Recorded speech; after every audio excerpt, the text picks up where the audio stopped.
And I was having a conversation with someone very close to me. He was struggling with alcoholism. It was a very tough conversation. I was 36, he was 66. My son and daughter were about 5, 6, 7. And it struck me. I thought, here's what's happening. I'm gonna keep racing for another 10 years. I'm gonna hit my head another 25 times. 30 years from now, I'll be on the other end of this phone. My son will be sitting on the stairs. I don't know my kids. They'll resent me for everything I did, and I'll have given my life away.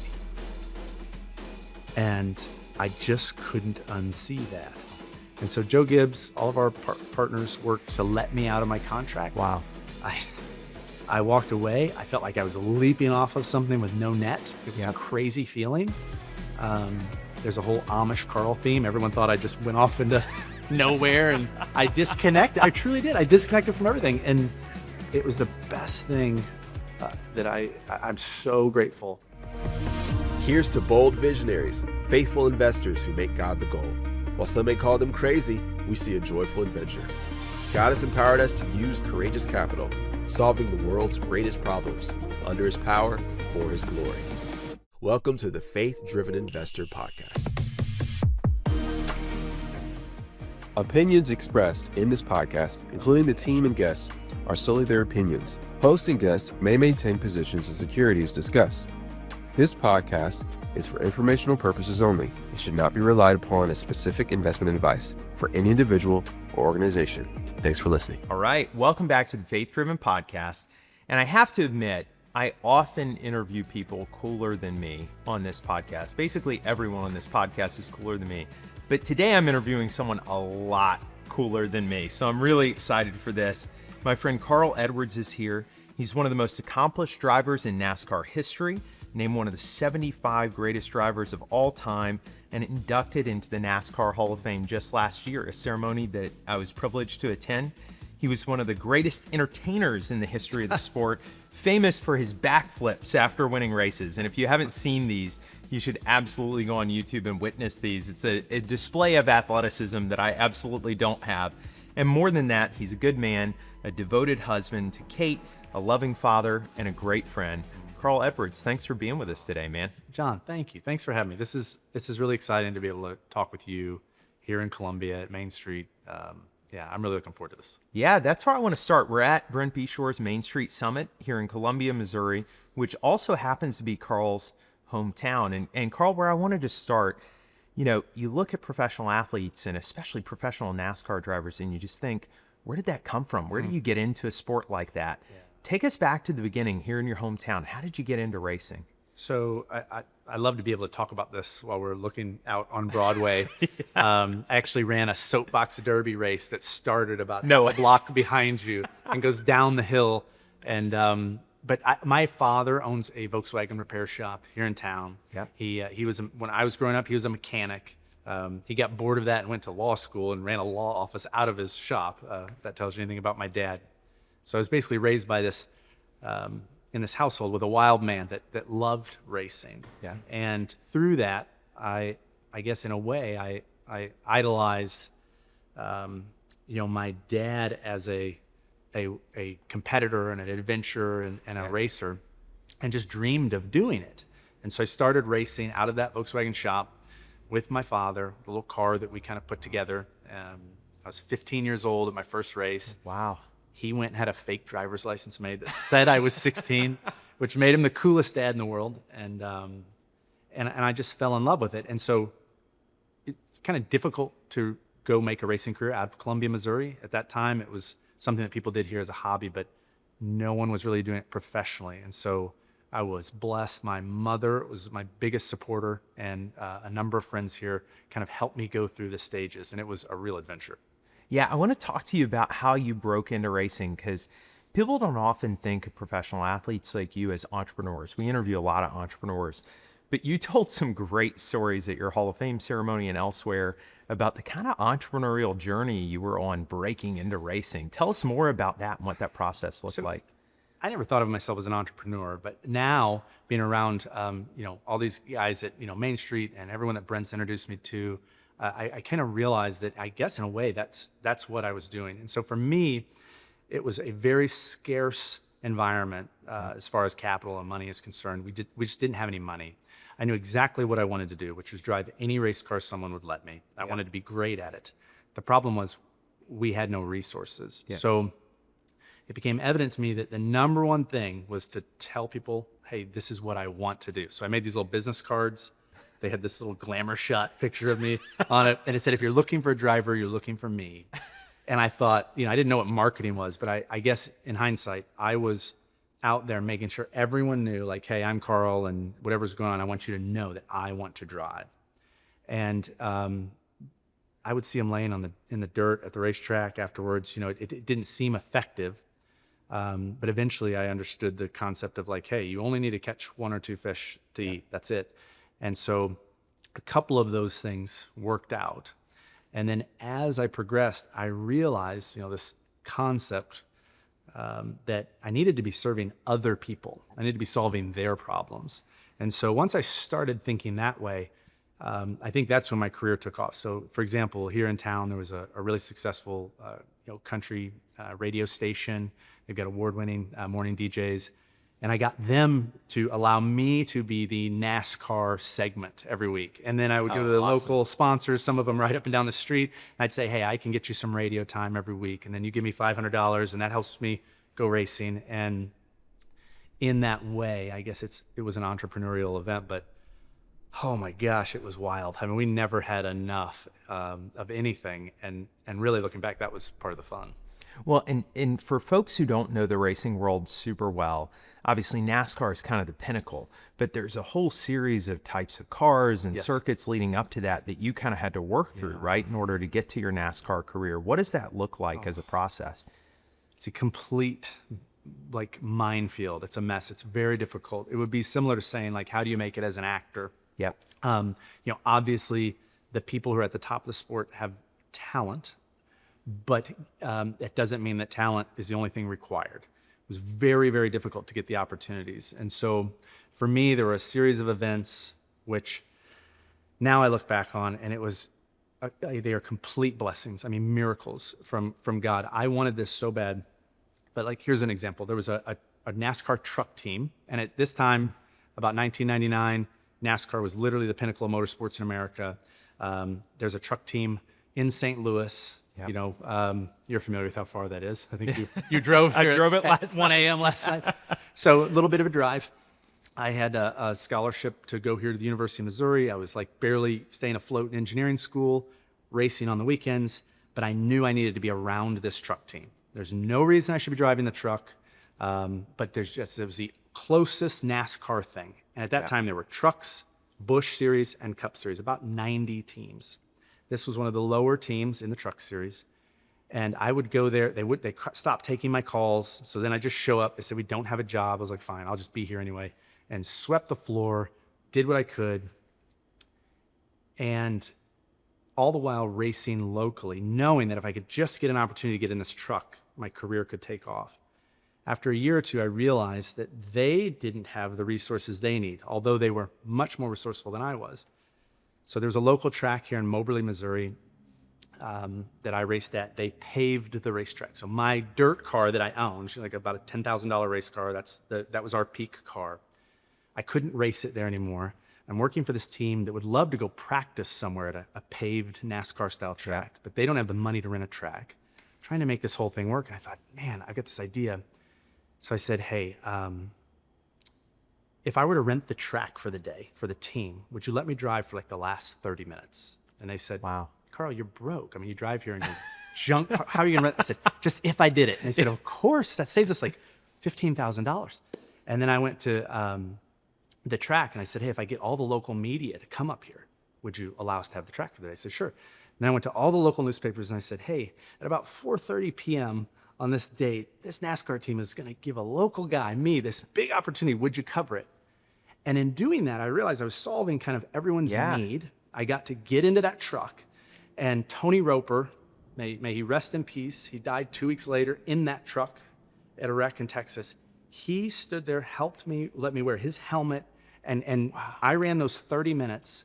And it was that moment where I went from a guy in his mom's garage, racing a dirt car with everything we've got, to, hey, I can drive these NASCAR-style cars and the team knows it. And there was a lot that happened after that, but that was the switch for me to go from here to there. That is such an awesome that is an entrepreneurship story. I mean, because you were understanding what everyone needed. You had this talent, but you had to find a way to exhibit it, and you just hustled to make that work. And so you got that big breakthrough driving the truck. Obviously, then you're in the arc of your career trying to make it up to the Cup Series, as you said, to the pinnacle. What did that process look like for you as you went from that initial break to getting to the Cup Series? Okay.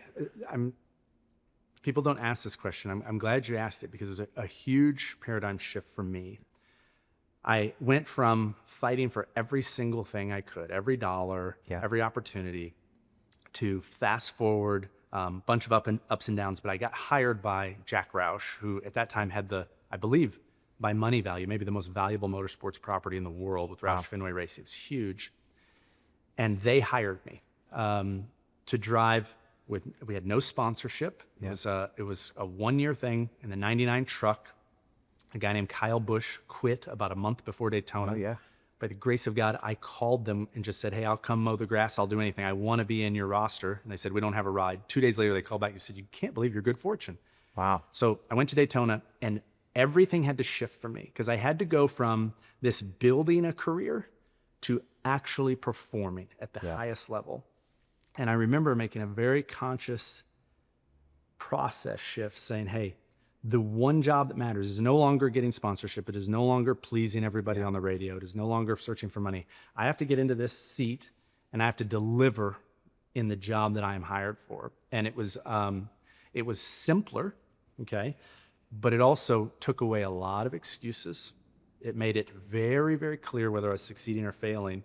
And it was as a driver, it was the first time I got to work specifically like a laser on that task. And that was a totally different thing than building the career. God owns it all, and he cares deeply about the how, where, and why behind our investment strategies. Money is put into our hands to steward wisely for his glory and for the flourishing of the people around us. That's why Faith Driven Investor created our foundation groups, 1 hour a week for 6 weeks, online or in person. Connect with like-minded investors to walk through the faith-driven investing study. Hear real-life stories of battle-tested investors solving some of the world's greatest problems. Discuss what it means to embrace your call to impact the world for God's glory, and get in the game. Don't battle alone. Your calling is too important. Visit faithdriveninvestor.org and join a group today.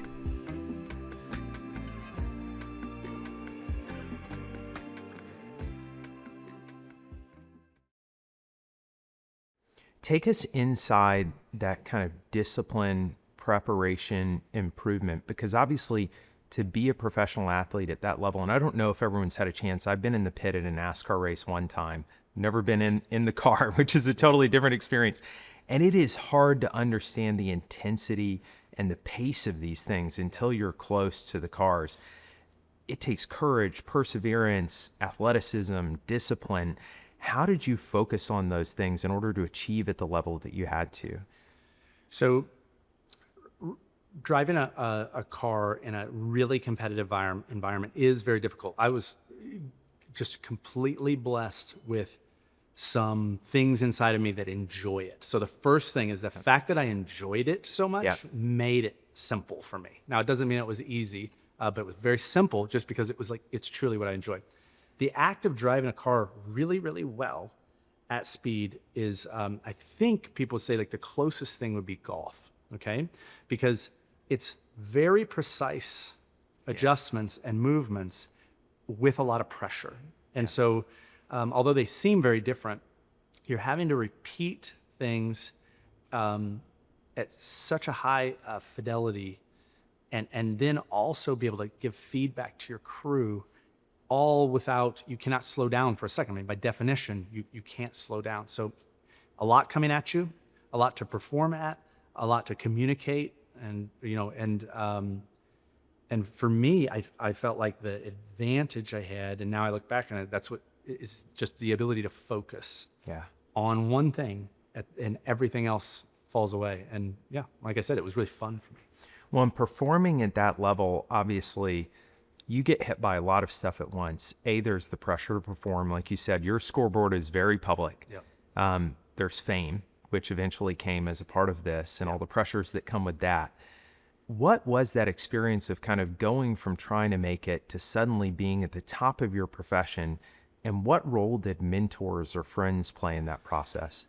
Okay, so, and such a good set of questions. Looking back, I needed much better mentors, because what happened for me was I really worked hard, and then I'm the dog that caught the car. I got it. Yeah. And I manhandled this thing. And in 2005, 6, 7, 8, I mean, I was on the cover of all the magazines, and I'm the guy, and I believed it. I was like, man, I have earned all of this. Like, I am doing it, and it's it's me. And Yes. Handling that was so easy because it felt so good. It was just Yep. euphoric in a way. And I felt very important. I felt very accomplished. I remember thinking when I was about 25, I was like, oh, I'm going to write a book on how to succeed in life. It's so easy. You just work real hard and sacrifice everything, and you get everything you wanted. It's so simple. And what happened for me is I did not understand the arc of you can be built up in the public eye, and then you can be brought right down. Yes. And once I really fell in love with this, the godship of my image, and I really loved it, I started to protect it and to try to always look like I had everything under control, and I'm funny, and I'm tough, and I'm all these things. And once people saw through the cracks of that, they realized there was blood in the water, and media, competitors, they called me out on it, and it was like a death. I mean, it was so hard because I remember driving down this street right here with my brother, and there was somebody had written an article about who is the real Carl Edwards, and I'm thinking, I don't even know who the real Carl Edwards is. I'm like, what's going on? I was like, all these people hate me, and I told my brother, I said, what do I do? I'm asking him, and he calls me Mike. My middle name's Mike. He said, Mike, like, these people aren't with you here today. They don't know you. Why does it matter so much? Yeah. And I thought, man, I have separated who I really am from this facade. I've created this whole thing that is like just sandcastle. And it was really, really hard for me. Wow. A lot of experience when I've talked to people in professions like this, there's kind of a welcome to the league moment. And I do want to give you a chance to tell some stories, because when you've achieved something great, obviously your competitors get really fierce. There's, you encounter a level of competition you've never had. Yeah. People can be quite aggressive. Was there kind of a welcome to the show moment for you as you broke in? Yeah, a number of them. I remember feeling pretty good about myself, and we went race at Bristol. Bristol is a half mile, 36 degrees of banking, 500 laps of complete chaos. If viewers or listeners want to go to one NASCAR race, go to Bristol Motor Speedway and bring a headset, because it'll ruin your hearing. So after the Bristol race in maybe 2005 or 6, I was feeling pretty good about myself, except this guy, Mark Martin, who's one of my idols. Mark Martin is one of the greatest NASCAR drivers to live. He had basically tried to wreck me in the middle of the race. He's my teammate. He's my idol. And I'm like, what the heck was that about? It was, and so Monday morning I called Mark Martin, just kind of cool in itself, calling one of your heroes. I said, hey, Mark, I was just wondering what was going on. He's like, oh, hey, Carl. Yeah, good to hear from you. Oh, about lap 200. Yeah. He said, see, you've been kind of racing me that way. And so I thought that's what you chose. So I'm just going to go ahead and like knock the hell out of you every time. And what else? What you got anything else? I'm like, what do you mean I chose? He's like, well, no, for like the last year, you've taken advantage of me a couple times. I said, could we do it a different way? He's like, I can do it any way you want. You pick. And I said, okay, I'm going to race you with respect. And I hung up the phone. I thought, oh my gosh, these people are stone cold killers at what they do. They are good. And they're taking the measure of me all the time. And there were a number of incidents like that where I realized in the garage, like, these guys are good at what they do. They know what I'm doing. They can call out my BS. They can make life hard on me. And they did. And that's just one example of many. It's a tough group. And you talked, I maybe want to dig in more to this realization of both the heights of fame and the pitfalls of fame. there's obviously a superficial component of that. Yeah. But when you love something, there's also a deeper component, a good component of that as well. Was there a moment you remember, fame aside or anything else, where you just thought you were in flow? You felt like, Yes. man, this is as good as it gets in terms of the actual love of what you're doing. I'm so glad you asked me this, because I don't think about this enough, and it really is a joyful thing to think about. There was so much work that went into racing for me, and it was because I loved driving, and in Holt Summit, Missouri, there was a 3/8 mile dirt track. Me and my friend Carl Jockey, who was just such a devoted friend, we worked so hard, and we would go, and about every other week we would win. And I remember early in my career, I was so good at joy early on. I lost that later, but I was really good at joy early on. And the last lap of the race, when I'd be leading the race, white flag waves, drive down the turn, slide. I can still remember it like it just happened. It's almost an emotional experience to drive off of turn 2, 500 or 600 horsepower sliding, and think, we did it. Wow. I worked. I'm enjoying this lap. And so I carried it forward in my career. My spotter, Jason Hedleski, is the best in the sport. They're always in your ear. They're telling you everything. And as I got up to the higher levels of NASCAR, I said, hey guys, if we're ever leading on the last lap, I just want it to be silent. And so I would enjoy those laps. Wow. And think, man, here it is. And I could drive down the back straightaway at 180 miles an hour. And I could look around for a second and think, I'm living exactly what I dreamed of living. And those moments are the best I ever had in the car. Was there someone, you talked about your brother being such an anchor, telling you, don't worry about these guys about fame. Yeah. Like, think about what really matters. Maybe alongside your brother, was there anyone in the racing community that you got to know over time who you admired for their ability to manage those situations, or who helped you manage that situation? Yeah, so in the racing world, race car people are weird, right? We're usually the people who didn't really excel in other sports. We're introverts. We like to tinker with things and hide our advantages, and it's a really, really tough world, full of very, very tough people. There's one guy that stood out my whole career, and it's Jimmy Johnson. He's 7-time champion, Yes. maybe the best driver to ever drive a stock car. If I could go back and model my career after one person, it would be Jimmy. Wow. My sons just started racing. He is the person. I say, be like him. And somehow he could go and win 7 championships, have a free air about him, be a professional. And I've got pictures from Victory Lane. The few races where I raced and beat him, he would come to Victory Lane as happy as if he was on the team. Wow. And so I thought that you had to, I had this mindset. I've got my friends. I'm coming to the races to take your money, take your trophy, and I'm going home. I don't need any friends. And looking back, I realized Jimmy had it all. He got to be competitive and realize where that line was and still embrace his competitors. And I really look up to him for that. And I want to talk more broadly about your retirement and how you manage the difficulty of being a professional athlete and family. But since you brought it up, you did mention your son is now racing. Yeah.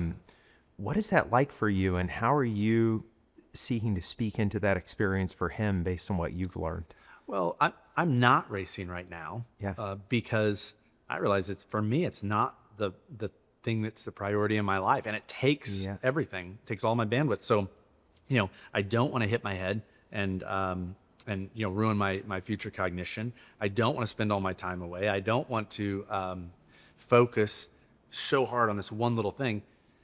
And then here comes my son, and it's like all he wants in the world is to be a race car driver. It's very difficult for Kate and I. We basically just said, no, sorry. And he would not quit. He's relentless. And so wonderful turn of events. Technology allows now for all these people who want to race on this platform called iRacing. It's 300,000 people around the world. I said, hey man, we'll get you a little iRacing rig. Podium One helped us out. It's really cool. I said, we'll see how it goes. Well, he's so good at it and loves it so much. It's like we can't stop him. So Toyota helped out a little bit and steered us towards this GR Cup series. He just ran his first race at Indy, and And I've accepted it, and I see the joy for him. And so now, I mean, it's what we're going to do. Well, I know family is so important to you. So Kate is your wife. Yes. When did you all get married again? So Kate and I got married on January 3rd, 2009, just up the street. So you were in the thick of your NASCAR career at that Yes. point. You mentioned how demanding this profession is, how much the demands of fame. Yeah. How did you seek to balance being a family man with this incredibly demanding profession? Well, you guys can't see, but Kate's sitting right behind the camera over there. Kate's ready to call us out. She will not come in front of the camera, but I'm glad I get to say this in front of her. When we talk about the arc of my career and the way I saw it, I met Kate in 2007. We had gone to high school together.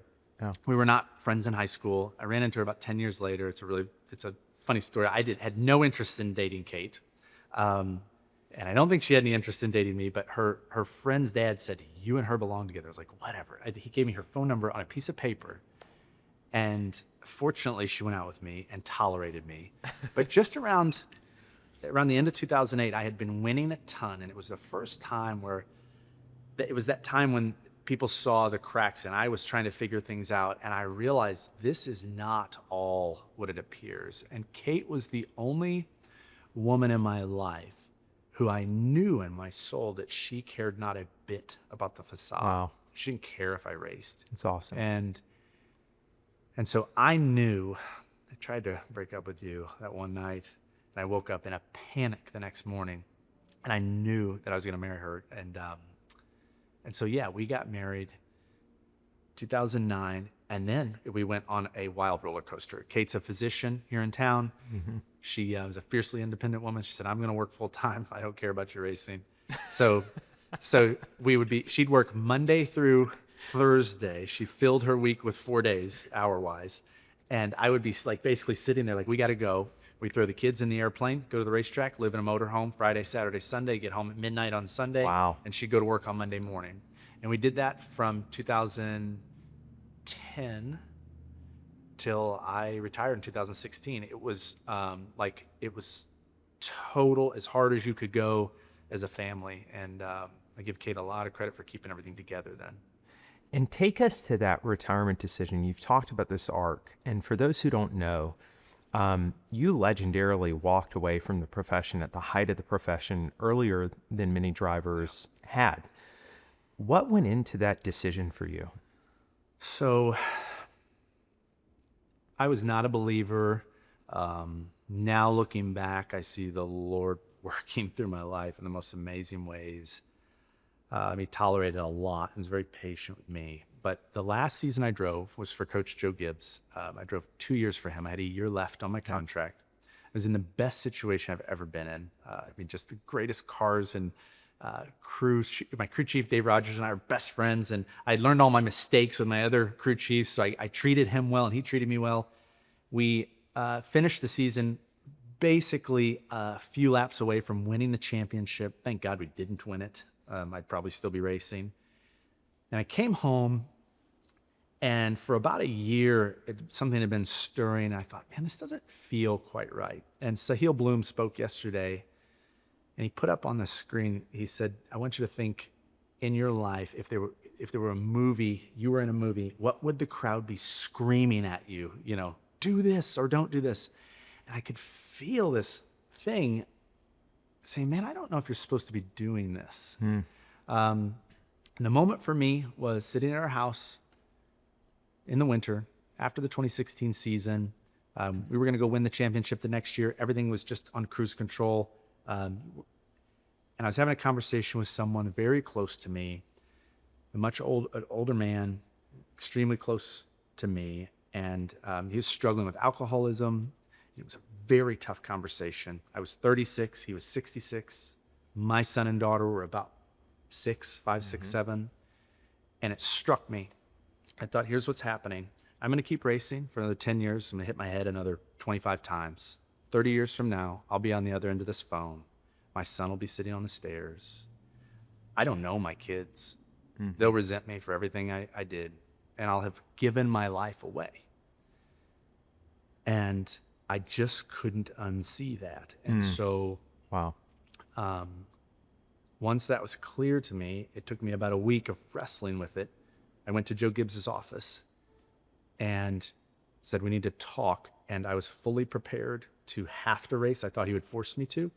I was prepared for it to be like basically our financial ruin, but I knew what I needed to do, and I had to get away from this. And I'm so grateful to him. He stood up, stuck out his hand and said, this is important to you, and I'm going to help you. And it was all at his expense. Wow. And so Joe Gibbs, all of our partners worked to let me out of my contract. Wow. I walked away. I felt like I was leaping off of something with no net. It was a crazy feeling. There's a whole Amish Carl theme. Everyone thought I just went off into nowhere, and I disconnected. I truly did. I disconnected from everything. And it was the best thing that I'm so grateful. Kate allowed me to do it. Joe Gibbs, my friends. It was really the most important turning point in my life. And you've described the joy in that. Was there when people walk away from a profession like that, sometimes there is like a loss of identity, a loss of purpose. Well, did that play in at all, or was it all good? I mean, I might have misspoken here. No, it was wild to start, and not in a good way. I would go into rooms, and for the past 15 years, anywhere I would go, I had this identity. I was a race car driver, and I'm a successful person, or I've got this thing coming up, or I'm bad. It was so easy. And then after I quit racing, I'd walk into a room, and people say, well, what do you do? I'm like, well, I'm really trying to figure out what's important in my life. I'm trying to be a husband, a father. I don't know what I'm doing. I felt so insecure, extremely insecure for years. And that process now I see was really necessary for me. But it was very painful at times. And I really didn't know what to do. Thank God I just didn't do something to fill the gap. Thank God I waited a little bit. It's not in my nature, but I was granted something there that it was beyond me. More and more pastors are realizing the church can be a launching pad, equipping entrepreneurs to build redemptively and make a real difference. We've made it simple to serve the entrepreneurs in your church and your city. No cost, no catch. Get access to a ready-to-go video series, templates, and tools to host an 8-week foundation group right in your church. Just register with us, and we'll even direct local entrepreneurs to your community. We're building a network of 250 partnering churches across the country, each one featured as a go-to hub for faith-driven entrepreneurs in the area. Want to join the movement? All it takes is a 10-minute call with our team. Visit the link below to get started.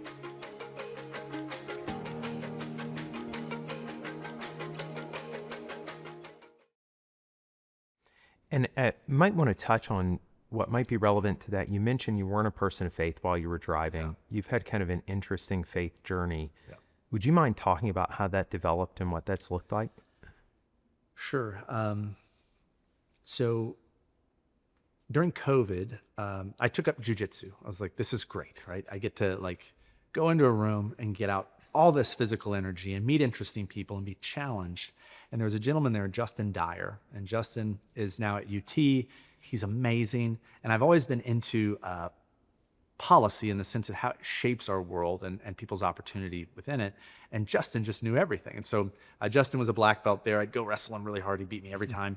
But he just out of the blue said, hey, I've got this book club I'm a part of if you want to be involved. And the book club was Luke Neal, a young life pastor here who's become a wonderful friend, Justin, and Brent Beshore. Wow. So I'd ride my bike over to this church where they're meeting, and we had a dystopian book club. So, we're reading Orwell and all this stuff. And one of the conversations I had with Brent was really contentious. I understand evolutionary psychology pretty well. I studied the cosmos and, quantum theory and all the stuff, trying to put together my world. And Brent, I didn't know he had studied all this as well, but he was kind of bantering back and forth. And we had one conversation I thought was a little bit contentious. And a few weeks later, he said, hey, I've got this event I'm putting on. I'd like to invite you to it. But sure, I'm kind of in a season of yes, don't really have a job. And so he'd take me to the mountains with a group of about 40 other men. We go up on this mountaintop to this amazing lodge. The first speaker was John Marsh. Yep. John told his story of marriage. It was like someone hit me in the face with a baseball bat. Wow. It was like, my marriage is not good. This man's was nuclear bad. He came back from it. He inspired me. I was fired up. I thought, okay, this is good. I came to a marriage conference, and we break, we go to the table, and it was Stephen Garber, Dupree, Jonathan Lusk, all these guys who become great friends. And they had me, I sat at the table with them, and they looked, and they said, okay, Carl, you first. Tell us about your walk with the Lord. And I was like, oh, it's a bunch of Christians. I didn't realize it. I knew It there was snuck up on you. Yeah. They ambushed me. And I'm like, I'm on the mountaintop. Like, I can't get down. I was like, how do I deal with this for 2 days? And I did, like, for 3 seconds, I was like bargaining, like, I'm going to lie. I'm going to make a story up. I went to Vacation Bible School. And then I was like, screw it. I said, guys, I don't have a relationship with the Lord, period. You know, I think that's, honestly, I think it's just a story people tell themselves. And, you know, I'm smarter than that. And Garber, Socratically, kindly, patiently said, well, tell me about your life. And I started to tell him about my life. And as I told him all these miracles in my life, I mean, my mom and dad weren't supposed to be able to have kids. They were like one step from, you know, aborting me, and they decided not to.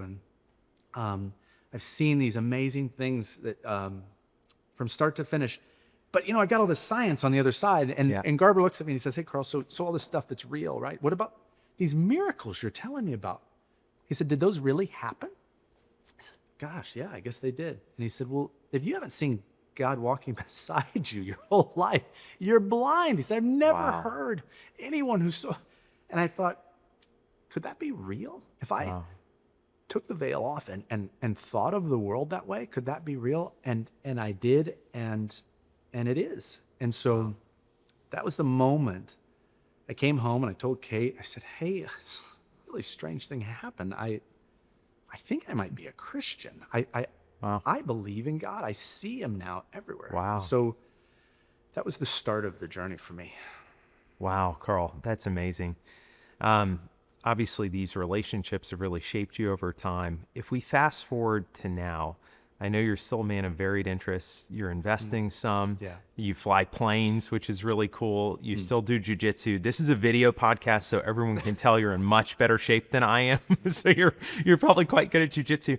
What does life look like today, and how are you assembling the portfolio of your life in a way that reflects the mission that you have for yourself right now?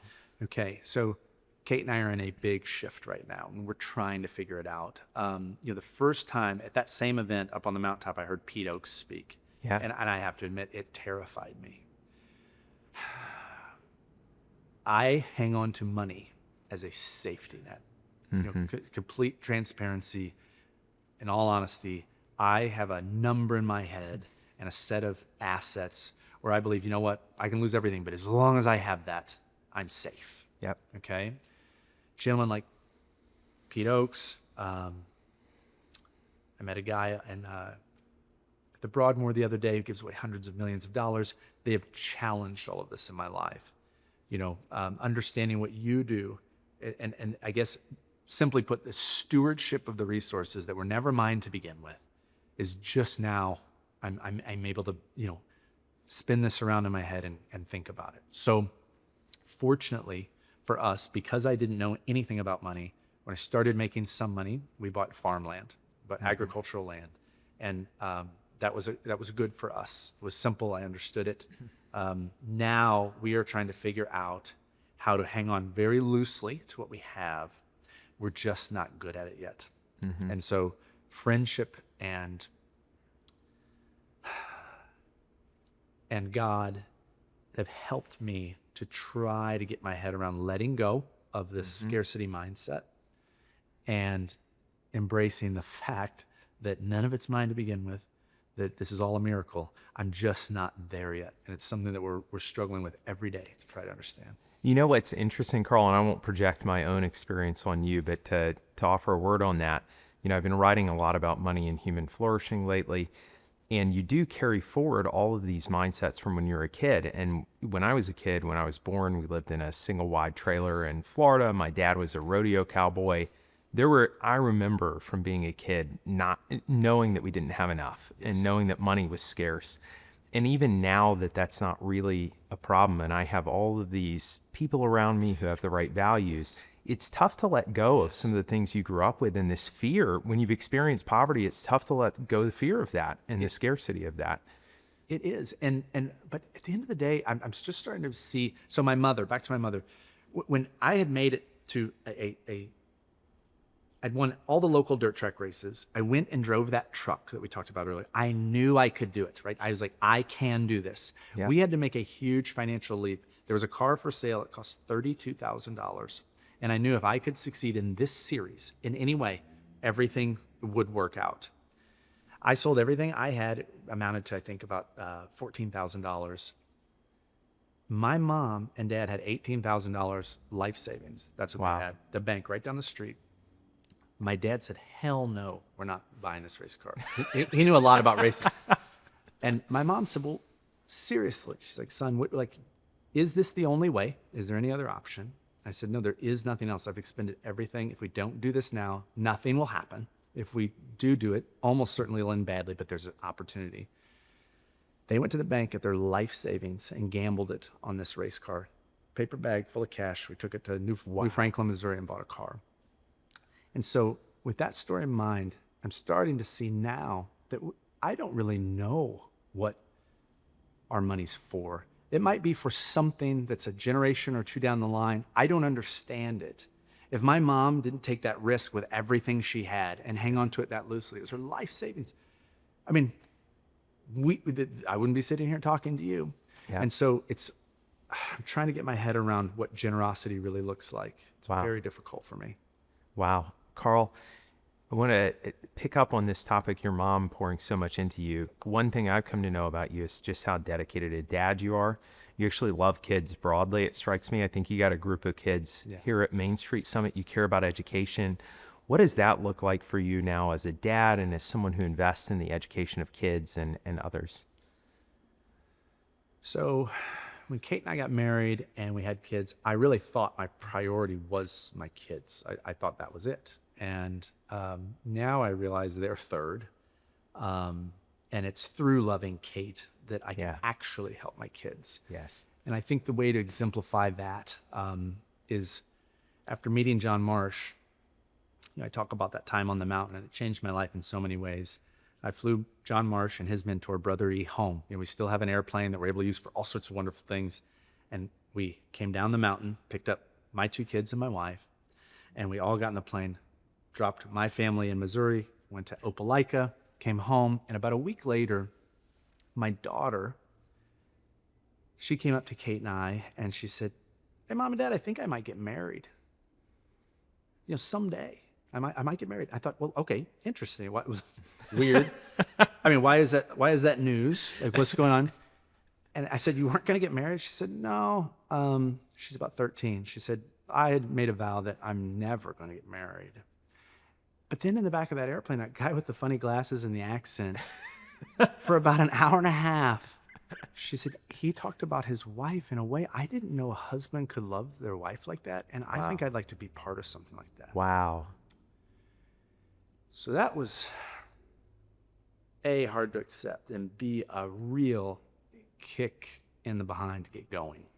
And so for me, now, it's not about caring for a kid just as like, hey, I'm going to teach you things and I'm going to make sure you're on the right trajectory. It's about trying to live my life in a way that they can look at and say, hey, that's an example, right? Because as John would say, things are caught, not taught.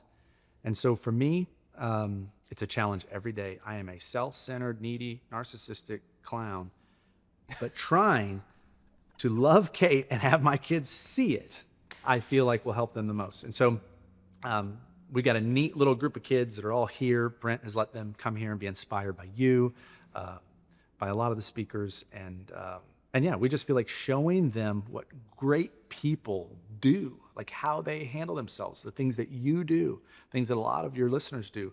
We want them to be around that and be inspired.